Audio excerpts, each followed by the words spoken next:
नबी करीम सल्लल्लाहु अलैहि वसल्लम की तालीमात वाज़ेह थीं कि किसी भी जंग की सूरत हाल में औरत और बच्चों के अलावा किसी जानवर और किसी पौधे दरख्त तक को नुकसान ना पहुंचाया जाए। लेकिन अफसोस के साथ हमारा दुश्मन हिंदू है और हिंदू फोबिया का शिकार है और एक प्रॉक्सी वॉर अब पाकिस्तान में वो शुरू करना चाहता है। बलूचिस्तान में जंगी मैदान में शिकस्त के बाद भारत अब पाकिस्तान के निहत्ते मासूम बच्चों को निशाना बनाने लगा है। खुजदार में बच्चों की स्कूल वैन पर दहशतगर्दों ने हमला किया। बुज़दिलाना कार्रवाई में 4 बच्चों समेत 6 अफराद शहीद हुए और 30 से जायद इस वक्त, जिनमें बहुत बड़ी तादाद बच्चों की है, अफराद जख्मी हुए हैं। बस में 44 अफराद 44 लोग सवार थे। सदर मुमलिकत, वजीर आजम और वजीर आला बलूचिस्तान समेत सियासी और अस्करी क़यादत ने इस बुज़दिलाना हमले पर इंतहाई अफसोस का इजहार किया है। अमरीकी सफीर ने भी बच्चों पर होने वाले हमले को बुज़दिलाना और शर्मनाक करार दिया। तर्जमान पाक फौज के मुताबिक ऑपरेशन बनियानुल मरसूस में बुरी तरह शिकस्त खाने के बाद भारतीय प्रॉक्सीज अब बलूचिस्तान में मासूम बच्चों और निहत्ते शहरियों को निशाना बना रही हैं। कभी जाफर एक्सप्रेस तो कभी पुलिस और फौज की चौकियों पर हमले भारत की जानिब से करवाए जा रहे हैं, जो साफ जाहिर करता है कि भारत बलूचिस्तान में स्टेट स्पॉन्सर्ड टेररिज्म में मुलव्वस है। BLA को रॉ की जानिब से बड़ी फंडिंग की शवाहिद मौजूद हैं। तर्जमान पाक फौज ने 19 मई को मीर अली में होने वाले ड्रोन हमले के बारे में भी बताया है कि इसके ताने बाने भारत से ही मिलते हैं। भारत बलूचिस्तान और KP में दहशत गर्दी करना चाहता है और ये कार्रवाइयां बढ़ाना चाहता है और उसमें वाज़ेह तौर पर मुलव्वस है, बराह रास्त सबूत मौजूद हैं।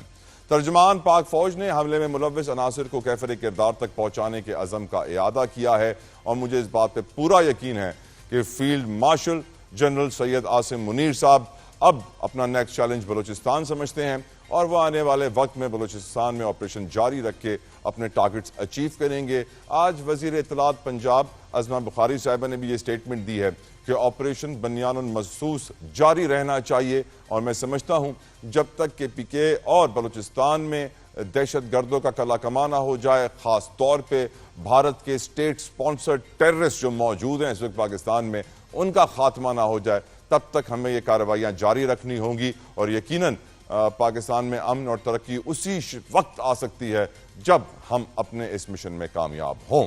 दूसरी जानिब आपको बताएं कि वजीर आजम पाकिस्तान का सहाफ़ियों से गुफ्तगू में कहना था कि उम्मीद है पाक भारत मुज़ाकरात सऊदी अरब या मुत्तहदा अरब अमारात में होंगे और अमरीकी सदर ट्रंप इसमें एक बहुत इंपॉर्टेंट रोल, कलीदी किरदार अदा करेंगे।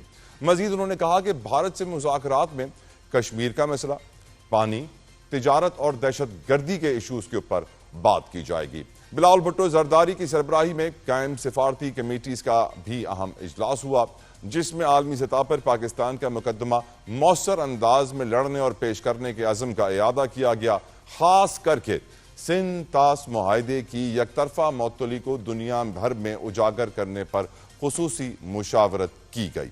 बात करें अगर सियासी मामलात की तो आपको बताएं कि PTI के चेयरमैन बैरिस्टर गौहर ने बानी तहरीक इंसाफ से मुलाकात के बाद उनका पैगाम अवाम तक पहुंचाया। उन्होंने कहा कि बानी निकाय के एस्टैब्लिशमेंट के साथ मुज़ाकरात के लिए कभी दरवाजे बंद नहीं किए थे। ये वक्त पार्टी और फौज में इत्तेहाद का है, क्योंकि फौज भी मेरी है और मुल्क भी मेरा है। तो वहीं दूसरी जानिब तहरीक इंसाफ ने मखसूस नशिस्तों और नए चीफ इलेक्शन कमिश्नर की तैनाती के मामले पर इस्लामाबाद में एहतजाज रिकॉर्ड करवाया और इंसाफ की फरहमी की अपील की। यकीनन देखना यह है कि ऊंट किस करवट बैठेगा। बात करें कुछ जुडिशल मैटर्स की तो अदालती मामलात में हम देख रहे हैं कि जजेस ट्रांसफर केस में आज इमरान खान के हवाले से सुप्रीम कोर्ट में कि जजेस के सख्त रिमार्क्स देखने को मिले हैं। इमरान खान के वकील ने कहा कि जजेस का ट्रांसफर मुस्तकिल नहीं अबूरी होता है। जस्टिस शाहिद बिलाल साहब ने कहा कि मुल्क की तारीख में किसी सियासी लीडर ने कभी ऐसी दरख्वास्त दायर नहीं की है जैसे आप कर रहे हैं। वकील बोले दरख्वास्त में कहा गया है कि दबाव कबूल न करने पर जजेस को निशाना बनाया गया। जस्टिस शाहिद ने सख्त जवाब देते हुए कहा, मेरा दिल तो इस दरख्वास्त को जुर्माना लगा के खारिज करने का है, जिसके ऊपर हमने देखा जस्टिस मोहम्मद अली मजहर बोले इस किस्म की दरख्वास्त से तो हाईकोर्ट जजेस को भी शर्मिंदा किया गया है। जजेस ने तो नहीं कहा कि इमरान खान को रिलीफ देने के फैसले करने पर उन्हें निशाना बनाया गया। हम ये भी जानते हैं कि बाद ज़लाइल समात जुमे तक मुलतवी कर दी गई है। जुमे को इसकी अगली समात होगी। केस इंपॉर्टेंट है।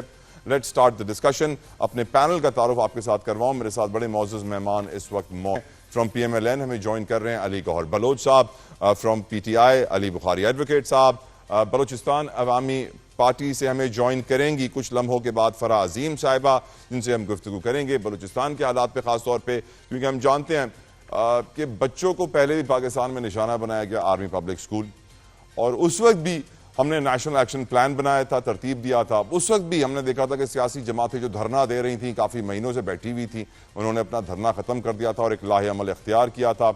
अब जब दोबारा पाकिस्तान के बच्चों को निशाना बनाया गया है तो यकीनन इस बात में कोई आपको शक व शुबा न हो कि हमारे field marshal general Syed Asim Munir साहब उनको मुंह तोड़ जवाब देने वाले हैं और मौसर कार्रवाइयां होने वाली हैं, जिसके बाद बड़ी हम कामयाबी देखेंगे। बलूचिस्तान में भी, KPK में भी इस वक्त भी हमारे जवान कार्रवाइयां कर रहे हैं, इंटेलिजेंस बेस्ड ऑपरेशंस जारी हैं। अली गौहर बलोच साहब, यकीनन ज्यादातर तज्जियाकार ये कहते हैं कि आज सिविल मिलिट्री लीडरशिप पाकिस्तान की तारीख की बुलंद तरीन सतह पर मौजूद है, और हम ये भी जानते हैं ऑपरेशन बनियानुल मरसूस की कामयाबी के बाद काबीना ने फील्ड मार्शल का ओहदा चीफ ऑफ आर्मी स्टाफ को देने का फैसला किया, और हम ये भी जानते हैं कि जो प्रॉक्सी वॉर है वो भारत कर रहा है। भारतीय इंतहा पसंद दहशतगर्द इस वक्त कार्रवाइयों में मसरूफ हैं। बलूचिस्तान आज का चैलेंज नहीं है बलोच साहब, बहुत पुराना चैलेंज है।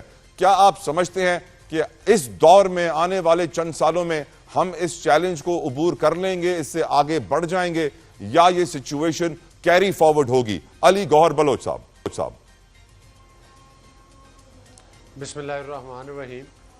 देखें जतोई साहब, आपने बिल्कुल ठीक कहा कि ये बलूचिस्तान का चैलेंज है, और जिस तरह से आपने अपने इंट्रो में बताया कि अरसा दराज से जो इंडिया है वो हमारे बहुत सारे मुल्क के हिस्सों में दहशतगर्दी के वाक़यात में मुलव्वस है, लेकिन मैं समझता हूँ कि जितने वो दहशतगर्दी के वाक़यात करवाते हैं और जिस तरह से उन वाक़यात को वो स्पॉन्सर करते हैं, और ख़ास तौर पर वो कुलभूषण यादव के भी पकड़े जाने के बाद और भी दीगर कई सबूत हैं हमारे पास, और बैनुल अक़वामी लेवल पर भी कई दफ़ा हमने उन चीज़ों को हाईलाइट किया है।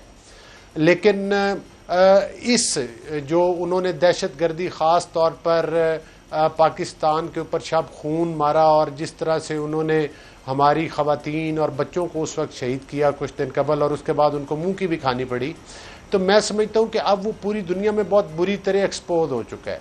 पहले जब हम बात करते थे कि ये दहशतगर्दी करवा रहे हैं बलूचिस्तान के अंदर, ये दहशतगर्दी करवा रहे हैं KPK के अंदर, ये दहशतगर्दी करवा रहे हैं पंजाब और दीगर हमारे मुल्क के हिस्सों में, तो उस वक्त ये कोई ना कोई अपनी बीन बैनुल अक़वामी लेवल पर सुना लेते थे।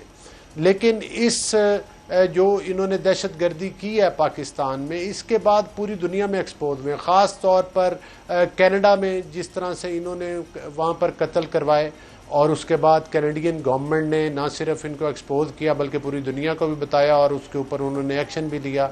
इसी तरह से UK में भी ये कर चुके हैं। अब तो काफ़ी ममालिक हैं जो हमारे साथ ये आवाज़ उठा रहे हैं कि ये एक दहशतगर्दों की हुकूमत है जो इस वक्त भारत में बनी हुई है, और इनके अज़ाइम जो हैं वो मतलब है कि बिल्कुल पूरी दुनिया का, ना सिर्फ पाकिस्तान का और बल्कि बिलखसूस पूरी दुनिया का अमन तबाह करने के ये दर पे हैं, और अपने सियासी मुखालफिन को जो दीगर ममालिक में भी हैं उनको भी टारगेट कर रहे हैं।